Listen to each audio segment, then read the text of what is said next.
All right, Johnny, what do you get when you hit 7 solo home runs and tie a major league record? Nobody Well, talk to me.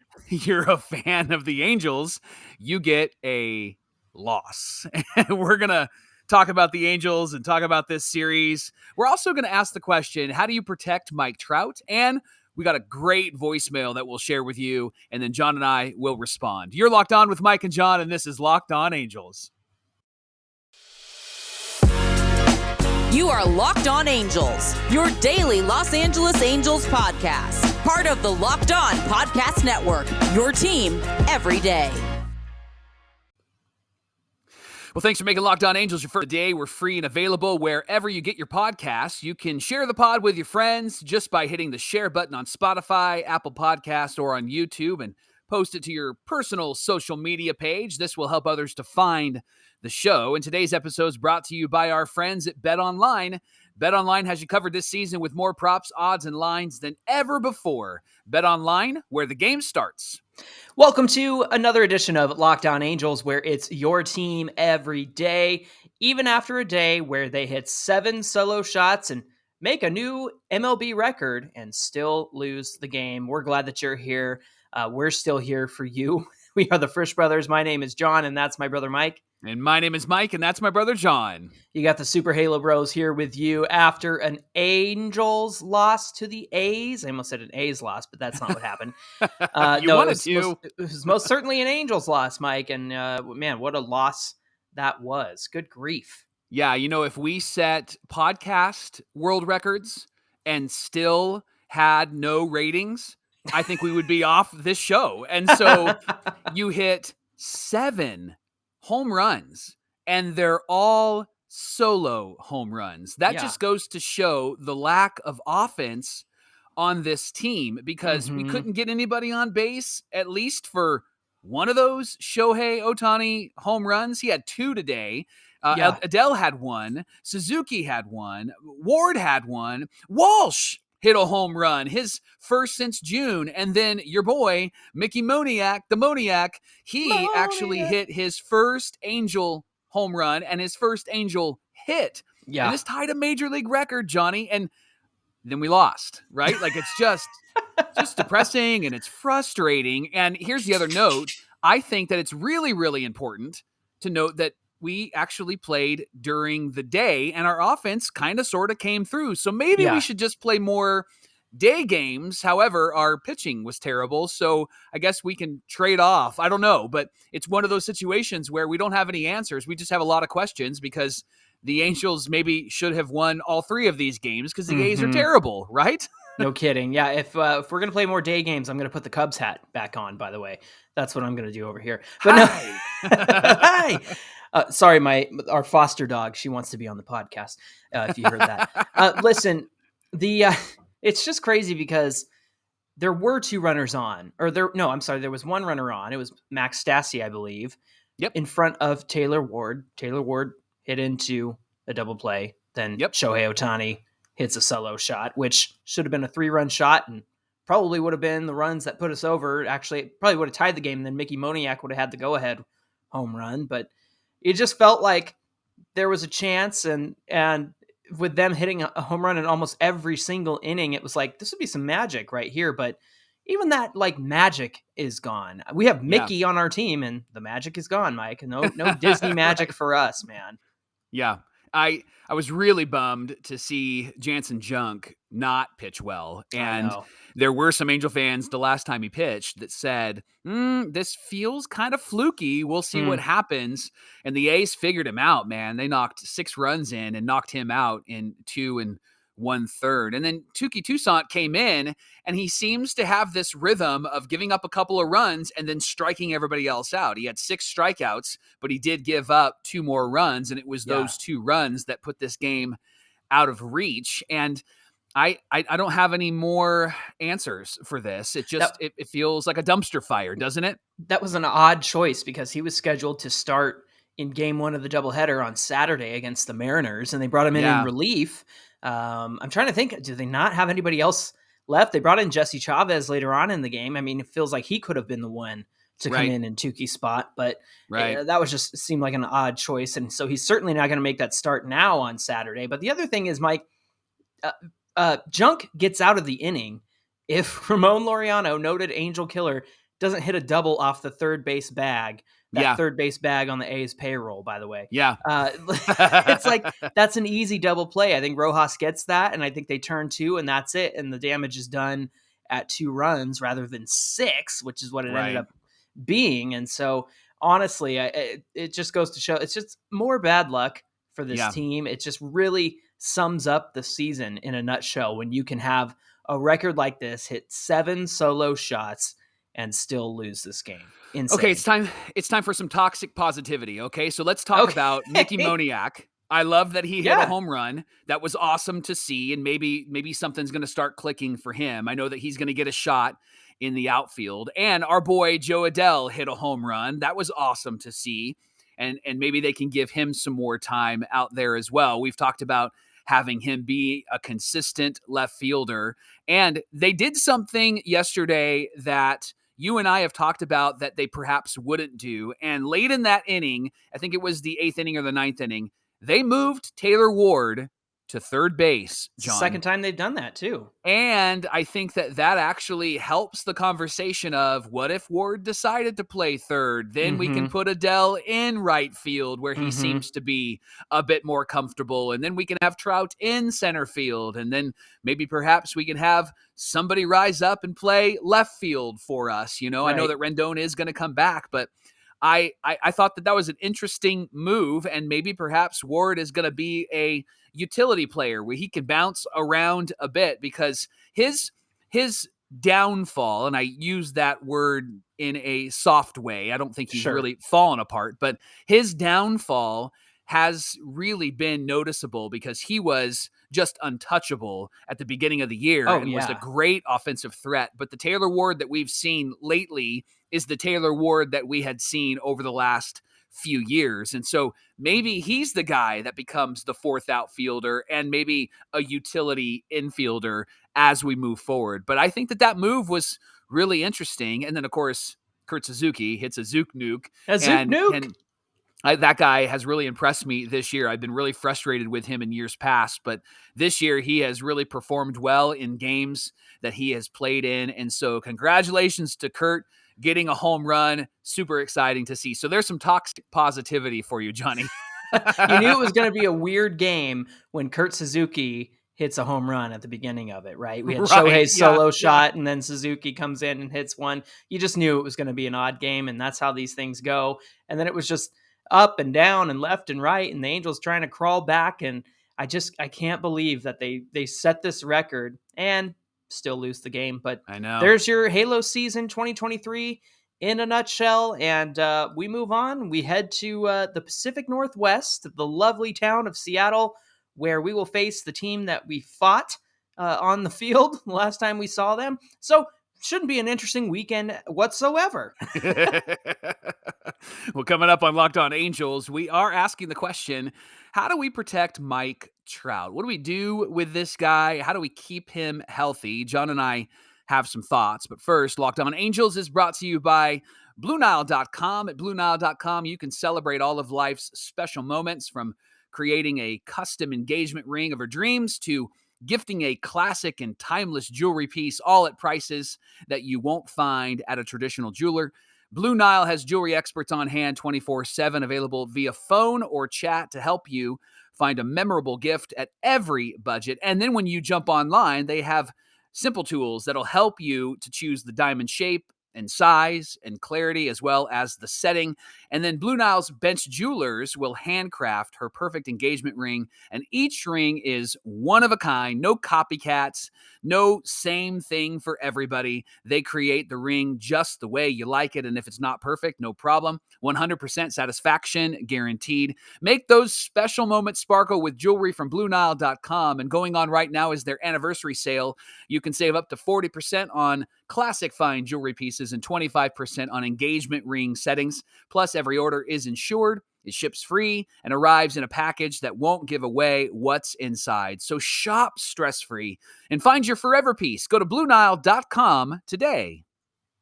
If you're wondering what I was doing there, I was tweeting the final score of the Rockies-Padres game, which was 7-3, and just noted that that's what happens when Angels switch from the Halo fandom to the San Diego Padres fandom. So San Diego fans, you're welcome for all of the Angel fans who have onboarded in the last few days. Yeah, right. That 7-3 loss is on Halo fans. Just FYI. That's heartbreaking. Mike, we got to talk about Mike Trout. We did get the news that he was starting to do some rotational exercises before he gets back into the batting cages again. And so we need to make sure that he's healthy next season, because we cannot have another season where he's in trouble and he's hurt and he's having a bad time.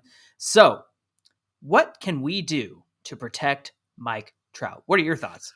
Something we've talked about often, and other Angel fans have talked about as well, is move him to left field, because there's less ground to cover. He's not running too much. And let's just be honest, that left field corner has been so much trouble for Brandon Marsh and for Joe Adele. And it seems like Mike Trout has great routes, and he's somebody that can read where the ball is going to go sooner than anybody else. He's been there before. Now we got the Trout farm, baby. Heck yeah. Johnny, does this help his back? Do you think that this could actually be a good move, getting him out of center field and then moving him to left field?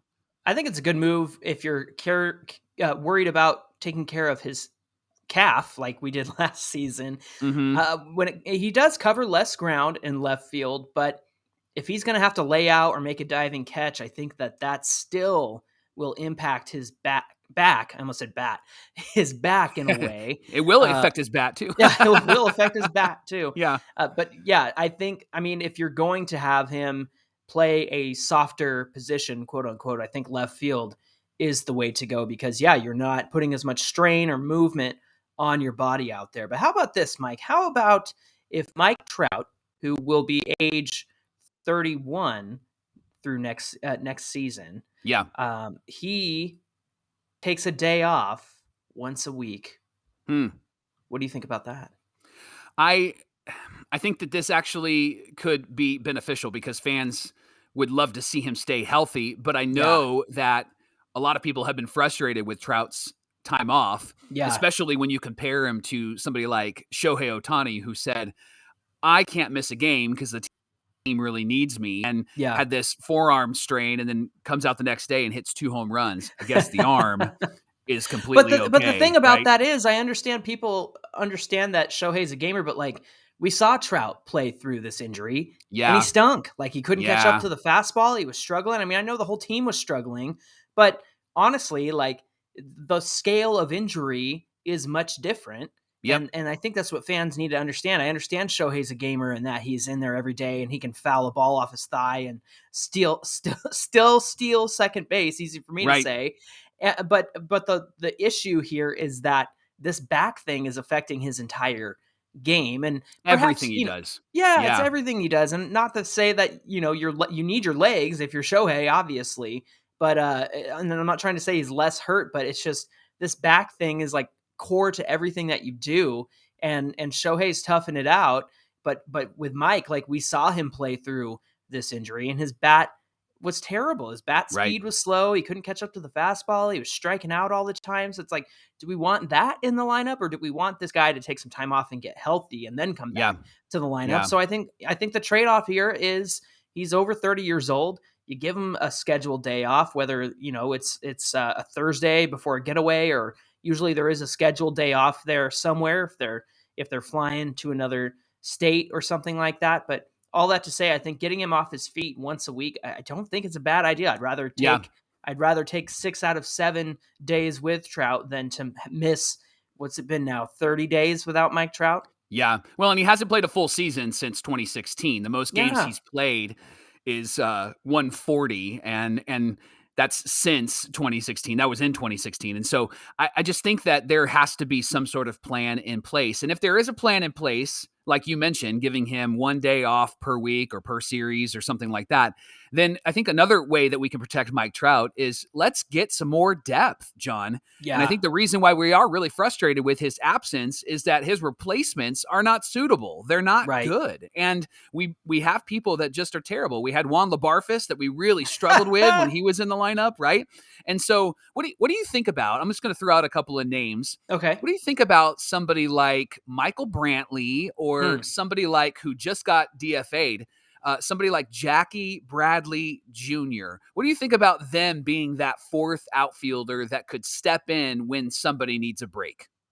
I like Brantley because even though he's older, man, his at-bats are always solid. And that guy is just a consummate professional. I'd be worried about his health, actually, if he were to be an outfielder on our team. And I don't know. I think that they might be tempted to start him over somebody like a Joe Adell and possibly even like a Taylor Ward if he was on the team. JBJ, Jackie Bradley Jr., that's an interesting one. I mean, he's had his ups and down years, and I'm surprised to hear that you said he was DFA'd, really? He was DFA'd. He's having a terrible season. His last 2 years have been terrible. He hasn't really been great for, I think when I looked at the stats, it was about 3 years ago, 2019, when he was really, really good. But his average was low. His home runs were up. But this year he's hitting just 219. I think he had a home run or 3 home runs. I mean, it was really, really bad for somebody like Jackie Bradley Jr.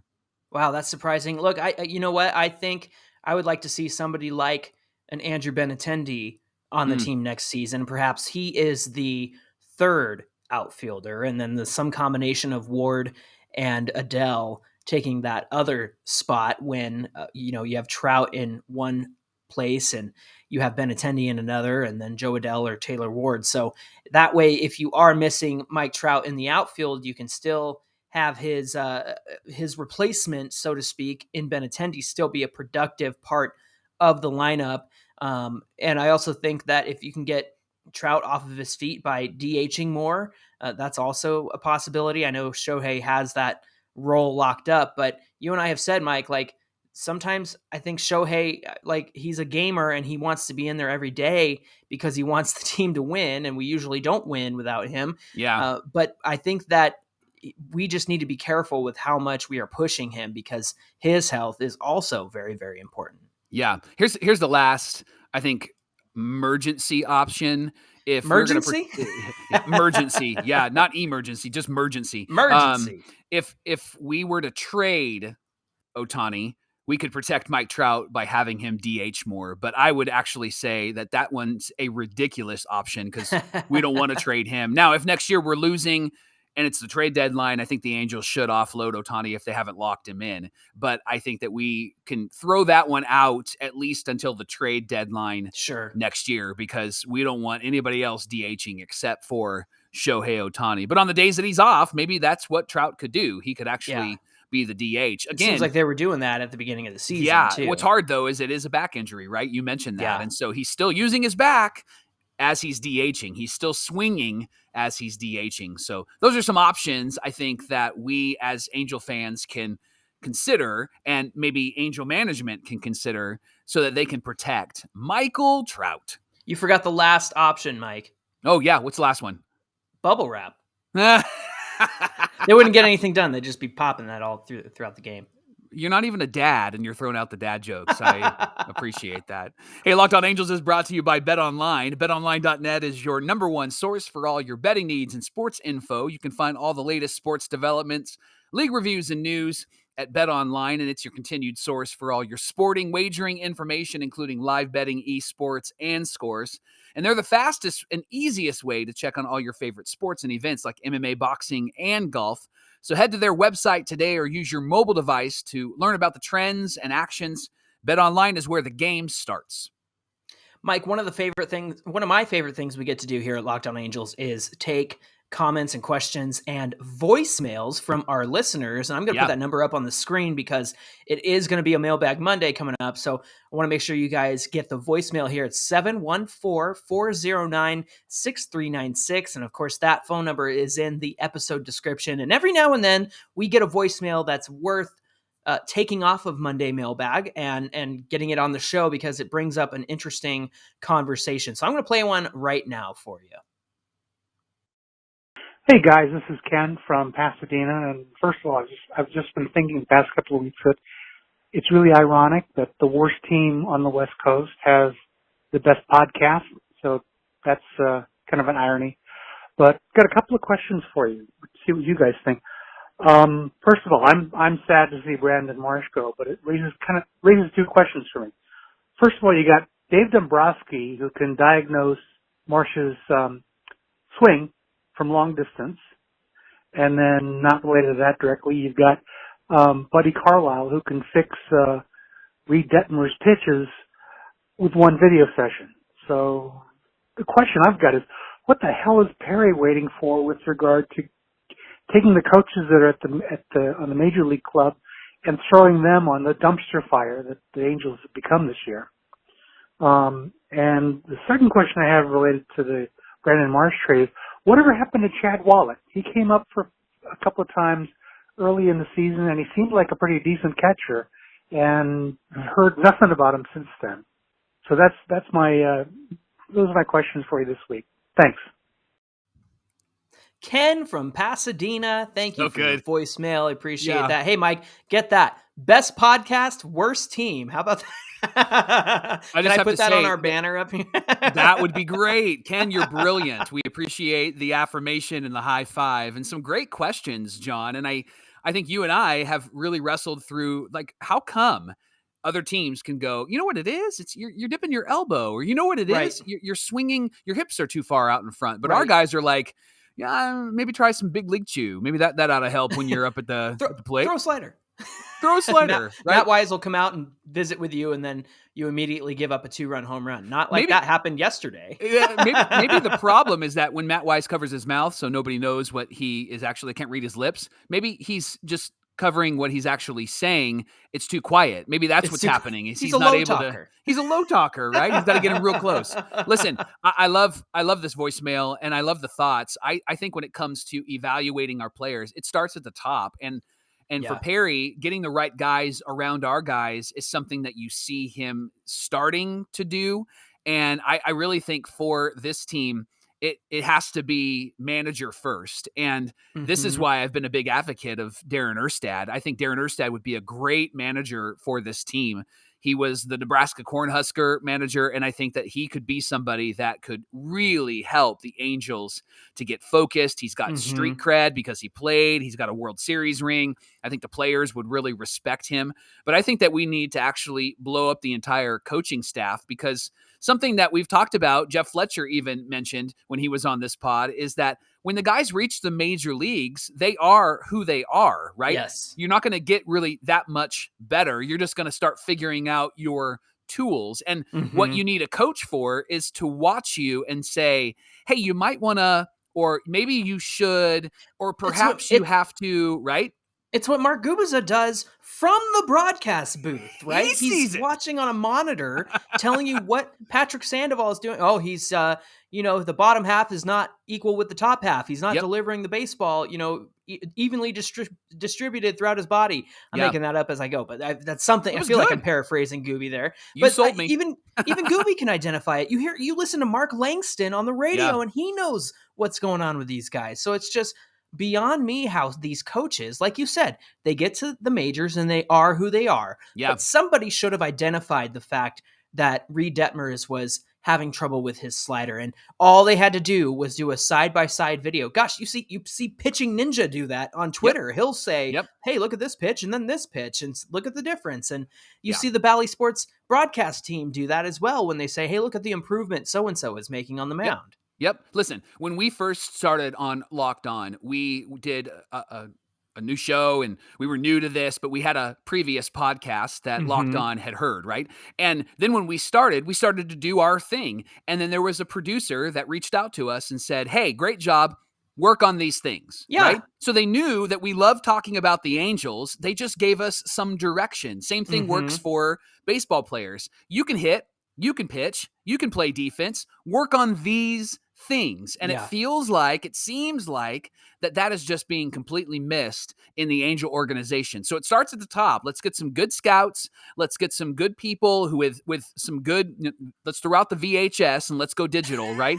And let's get a good manager and a good pitching coach. And I think Darren Erstad would be somebody that they should consider. And I even think, I would hate to lose him in the booth, but somebody like a Langston or a Gooby needs to be interviewed for that pitching spot for 2023. So I think it starts with those guys to answer Ken's question. Well, and the other part of Ken's question is, why hasn't Perry done anything yet? I think it's a matter of this. I think that when the time comes, he's going to find the right manager for this team, and then he's going to go from there and build out the coaching staff and ask that manager, hey, who's a guy you want for hitting coach? Who's a guy you want for pitching coach? I also think the other part of that question, Ken, is having to do with the fact that he let Joe Maddon go.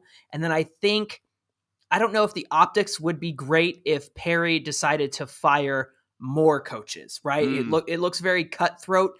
Now, all of us, of course, are calling for the heads of Matt Wise. Do it now! Right?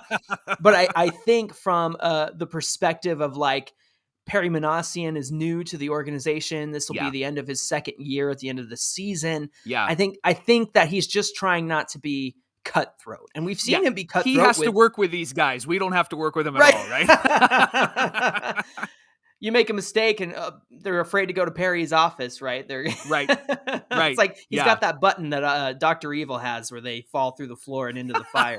That's what Perry's got. But I honestly think he wants to avoid that. I think that he just doesn't want to cause any more disruptions than there already are with this organization between the stadium sale and the mayor of Anaheim and all this stuff and the past stuff, the trial stuff that we just had in the off season about Tyler Skaggs. Like, when it comes to the business side and the coaching side, I really think Perry wants to avoid more drama.